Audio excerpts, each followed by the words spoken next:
Hello, welcome to Generally Speaking. Today is Thursday, May 21st, 2026. Not a lot of big things going on, so I decided to pull together 100 little tiny things. So let's start with the first one. Denmark is banning Israelis from entering their country. Why? What's wrong with Israelis? I can't imagine what they could possibly have against them. All right, I was watching a person talking about the Voting Rights Act being practically destroyed by the Supreme Court, and made a comment about MAGA that it is the last breath of the Confederacy. The Confederacy, pro slavery, anti blacks having rights for everything. And part of this Voting Rights Act has been described as an assault on black voting. And while I think, actually does become that, I don't think that was really the point that they were making. I think they were trying to just stop Democrats, which the blacks happen to be predominantly Democrat, even though a lot of them vote Republican these days. Don't know why, but that's another story. That's like when gay people are Republicans. Don't know why. Why women are Republicans. Don't know why. But there we go. So I think that the Voting Rights Act thing being torn down was more an effort to fight Democrats than to fight blacks. But you know what? The black element might very well have been, as just icing on the cake, right? Hey, we got that too in the process. All right, we got Tennessee court battles going on between the right to lifers and the right to abortion. And Tennessee at the moment does allow abortions, very limited, like only after an infection has set in. So only after the woman's eyes start bleeding and her skin is turned green will an abortion be considered. At which point the doctors still aren't so sure they're going to do that anyway, because you just never know what they're going to be punished for. Um, by the way, if you're liking any of this, please like, subscribe, make a comment, and hit that notify button. All right, let's keep going. Country in Africa, Mali. I started looking at African news. Just wanted to spread my awareness a little bit. I'd like to get a little more information on Latin America and Asia, but I started with Africa, and there's a story about Central Africa, three states known as the Sahel, and that's Mali, Niger, and Burkina Faso. They've recently formed a association, mutual compact of working together and kicking out any foreign colonized countries from there, mostly France. So they've been under attack from rebel groups, which are being funded by France and, oddly enough, Ukraine. I don't know how Ukraine got into this mix, but it just goes to show, when you try to fight back against the empire doesn't go, so quietly into the night. So a country that's neighboring these three countries, Togo, is decide to be friendly with them and give them access to the coast, because those three countries don't touch the coast, and so now they can have a good supply route, to the ocean. The Iran war, that's still simmering. We got a supposed ceasefire, even though things blow up here and there now and then. Another story, you're either black or you're white. This kills me. How, you know, Obama, for one, all right? His one parent's black, one parent's white, but he's called black. Why? Why does it go like that? There was a thing about, in the past, if there was one drop of black blood, then you were black. You might look white for all the world, but if we could find someone 3 centuries ago who was black, then you're black. This is crazy. I guess because we just don't have a word. I mean, we've got that mulatto thing. Who says mulatto? But, still, I think saying someone is black when they're half and half, reminds me of a comedian. She was a girl. She was on stage. She was saying, I'm actually, half male on my father's side. Think about it for a second. But I said, there's some truth to that, right? All right, so just speaking about male and female, some humans are born with male and female parts. Especially, I've seen mostly women. They were born categorized as women. They look like women, but they have gonads inside them. And actually, their female parts, their uterus and their ovaries, they don't actually develop like they are supposed to. And once they get older and they're supposed to be developing into full women, they don't always. Or at other times, you get instances in which they become very voluptuous women, but they still have male parts. And it's an interesting discussion to have with some people who say there's only two sexes, male or female, because sometimes, no, there's this thing called intersex. But okay, let's move along. Got a lot of things here. The Roberts Court gave away everyone's Social Security info. Oh, this was a story. Remember Doge, that wonderful go in and get rid of the fraud, waste, and abuse? And now the Supreme Court just let them have access to the whole Social Security bank. And they took all that information with no tracking of who exactly took it, what was their names, how did they go about it, and then what did they do with it? Where did it go? Well, it turns out, whatever they did, well, they kept it on private servers and they sold it off to who knows who. Nobody's saying it's all a shadowy operation. Thank you, Roberts Court.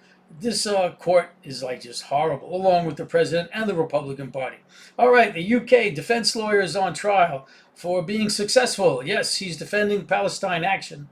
And he successfully defended another activist, and he's being punished for it. The UK media is not allowed to report on it. We can report on it because of the United States. We don't have these restrictions. But that country, the administration, is doing everything to silence and attack the pro-Palestine protesters, one group in particular called Palestine Action. They're saying things like, you can't say anything like genocide while you're making your defense of these people spray painted, corporate property, anti-Israel. And the court said you can't make any defense about why you did it, like talk about Israel's genocide. This is where the court is actually trying to screw them over. All right, so the UK jury, just another part of this thing, thinks that the charges being placed against individuals who committed these, spray paints and other kind of cases, that, it's a simple civil case, a criminal case, and they don't realize that these cases carry a terrorism charge along with them. But the court said, don't tell the jury about that. Don't let them know that if they convict these people, that I as a judge am allowed to charge them with terrorism and put them away for life. This is a court system that is so messed up. It's not funny. The courthouse supporters outside, they're holding signs which say, jurors, you're allowed to vote your conscience. I don't think we have such a thing like that here. Here you're supposed to vote, just on the facts, just on the law. The law said this, and did they violate the law? And that's all there is to it. Apparently, in England, you're allowed to vote your conscience. If you think, listen, I don't care what the law says, this person was right, all the extenuating circumstance, everything surrounding it, they were right, and you can vote your conscience. So they had people outside the courthouse holding up signs to let the jurors know you can vote your conscience. You have to know this. And they told those protesters, get out of here. You can't carry these signs. You can't have such signs in front of the courthouse. More interfering with justice. If you say something like globalize the intifada, which means, make the struggle to be free, worldwide, everybody should be free, right? But no, globalize the intifada. That's another one of these terrorist things that can get you 14 years in jail if you say that. A New York synagogue was used recently to sell land in Israel in the West Bank, in the occupied West Bank, land that didn't belong to them, land that was taken from the settlers. And the city council ruled that there can't be any protests permitted at the locations. Imagine the city council was saying you can't protest selling stolen land in Israel. I don't know how Mayor Mamdani, let that one get past him. All right, can hardware be conscious?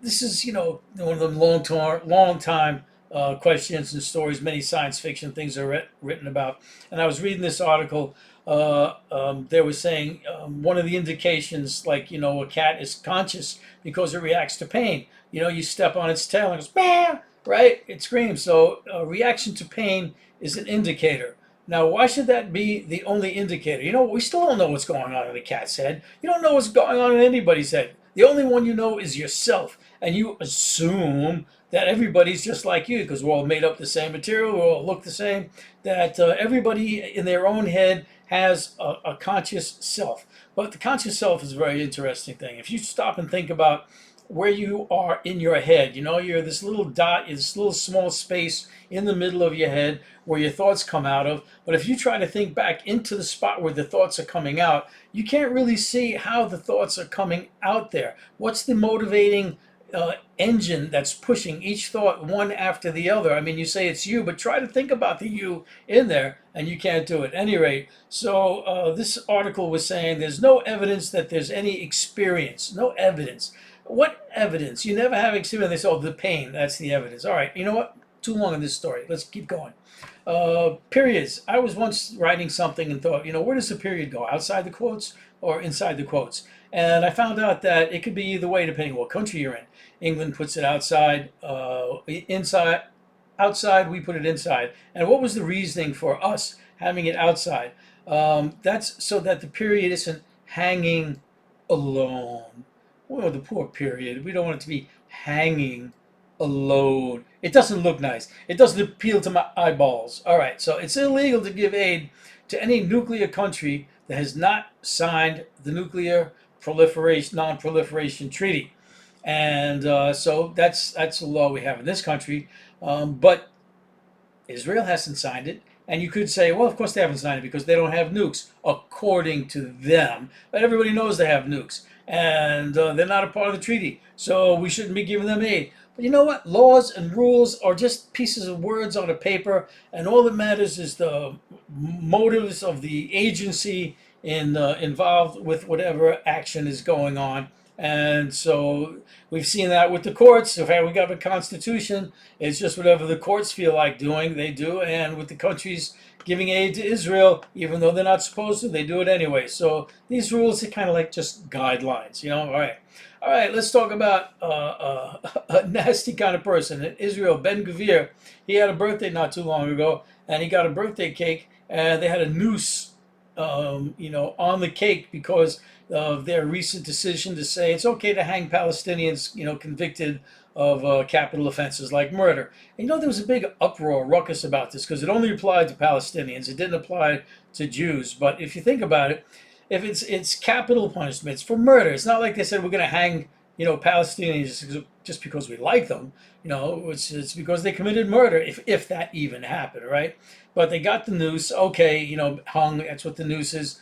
And then you got this guy, him and his party, they were having little lapels with nooses on them. I mean, that's kind of ghoulish. And he gets a birthday cake with a noose on it. That's just ghoulish, but that whole country is ghoulish. John Deere, that's a company that makes farming equipment. They put software in their equipment that locks out owners from doing any repairs. You try to do a repair, the equipment won't work anymore. You have to call John Deere, and they will send out a technician. Eventually, it might be a long delay because they're only got so many technicians. You know how companies try to squeeze every ounce out of a worker that they can, and you're not allowed to. So there was a big lawsuit going on. I can't repair my own thing, but this is what corporations do. Now, you can't say every corporation, right? It's all a matter of the people in there and their sensibilities. And I think a lot of the people in this country, anyway, just are really stuck on that profit motive and squeezing anything out. And so they don't want you to be able to fix their own equipment. That's pretty terrible. All right, the London police chief, he's an Israeli surrogate. He's being telling lies about the pro-Palestine parade route. There was a route that the Palestinians supporters wanted to march on to support them. And this Israeli, he's not Israeli, he's a British police chief. He was making up lies about how they wanted to go specifically past synagogues to intimidate them, but they didn't. That wasn't the route, and he's just making it up. And this guy's been making a lot of trouble for politicians in some elections that are coming up right now. He wants to say things bad about them right before the election to try and sway it. He's another Israeli surrogate. In Wisconsin, a Mother of a Revolution. That's a song that was being played at a high school graduation ceremony.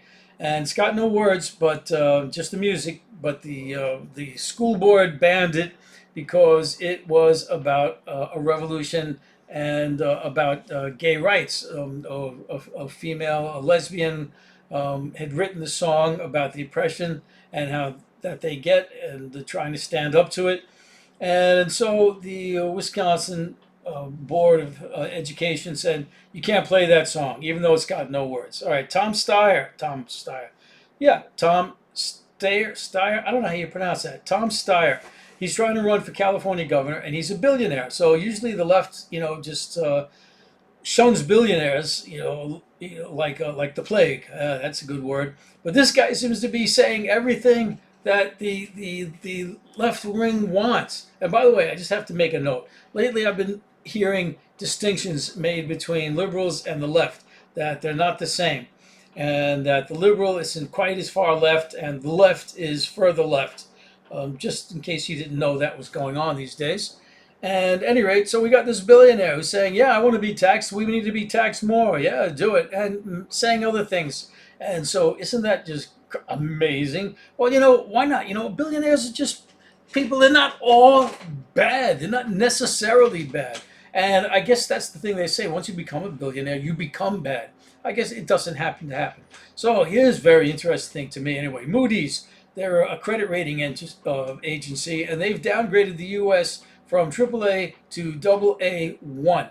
And there are some other agencies. There are three big ones. Moody's is one of them. Moody's is actually is the third one to do that. So now there is no credit agency in the U.S. that thinks the U.S. is a AAA country. It's going downhill. So billionaires are upset. Why? Because their proposals are being made to tax them. And someone was saying, taxing is the moderate position. We could be doing a lot more to billionaires than just taxing them, but they don't want to hear a thing. All right, China is building solar parks in Cuba. Now that's what I heard. I don't know if it's true or not. I think I would have heard of that from other sources, so I'm still waiting to see what happens with that. Nationalize the airlines. Spirit Airlines, for example. Spirit Airlines went out of business recently. They went bankrupt, and was it because they were having no business? No, it was because of bad business decisions, looking to make money where money couldn't be made.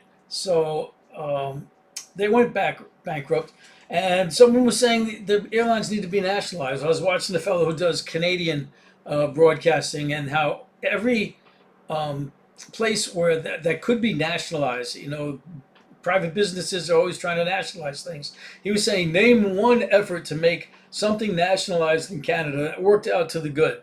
And there were none. Every one of them made whatever was nationalized worse. So maybe we need to be doing some nationalization. All right, here's one that's in the news. I'm getting close to this stuff now. A 1.8 billion fund for the January 6th insurrectionists. Which it's interesting that this fund is even being proposed, because it comes off of the case of Trump wanting to sue for $10 billion that his information was released the last time he was president. Someone leaked it, but it was on his watch. It was his agencies that did it. And he wanted to sue for $10 billion that it hurt him that his tax information was leaked. Not just his, but whole bunches of people. Anyway, he decided, listen, I'm going to drop the case. But there's going to be, I can't remember the word, but there's going to be something that takes place just to make things, better. And it was this fund that should be created to pay the January 6th insurrectionists for their suffering, a $1.8 billion fund. But one of the conditions was that no one can know where this money goes, what's happening with this money, or anything. This money will go into an invisible place, a place no one's going to be heard about. The Treasury will put it there. They won't tell anybody where it went and what's happening with it, and it'll just be a closed book. So I'm thinking, well, that's just going to go into Trump's Qatar bank account. But imagine that. They're just saying they want 1.8 billion for insurrectionists. All right. So actually, look at that. That's the end of my story. Well, that was a lot. I get exhausted doing these things. I hope you liked it. I hope you subscribe. I hope you notify. Make a comment. Like to hear from somebody. And otherwise, take care.